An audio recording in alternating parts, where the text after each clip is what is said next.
Bonjour les critiques, je vais vous faire une petite présentation polar aujourd'hui. On va changer un petit peu.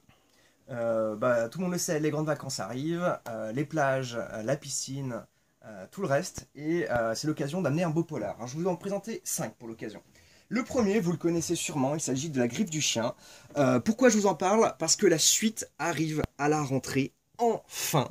Alors si vous n'avez jamais lu La Griffe du Chien, c'est juste la honte en fait. Pour moi, il s'agit de l'un des 5 meilleurs polars jamais écrits, l'un des plus ambitieux. Ça raconte quoi? Ça raconte l'histoire 25 ans de guerre entre les narcotrafiquants à la frontière du Mexique et des États-Unis. C'est brillantissime. C'est pas moi qui le dis, c'est James Ellroy. Donc lisez-le. La suite arrive en septembre. Deuxième, c'est un bouquin à peu près dans le même genre, d'un auteur que je ne connaissais pas, qui s'appelle Sébastien Rotella. Il s'agit de Triple Crossing aux éditions 10-18. Là aussi, on est à la frontière du Mexique et des États-Unis.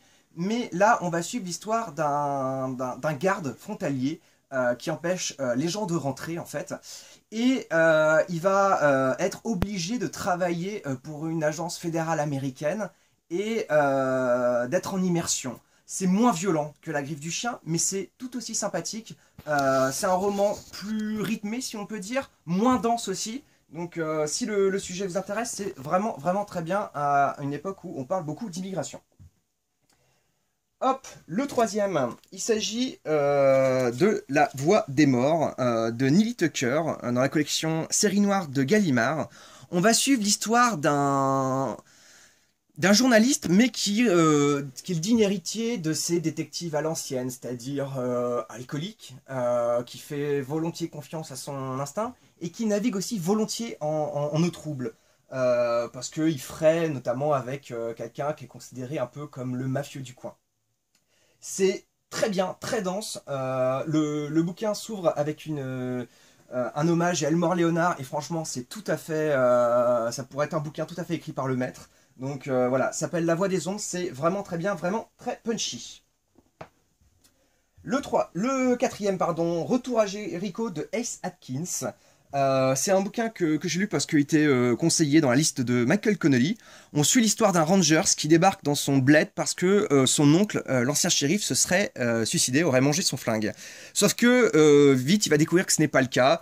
On est vraiment à mi-chemin entre le western et pour le côté finalement assez lent, avec des déchaînements de violence, et le polar avec une vraie enquête. Donc voilà, si vous aimez aussi le western et le polar, c'est vraiment très bien.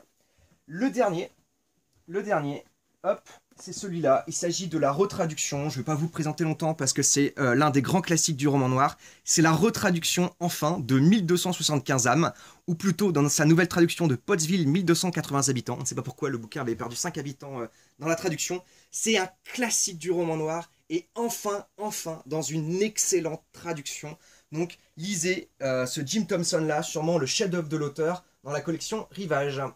Allez, bonnes vacances et bonne lecture à tous.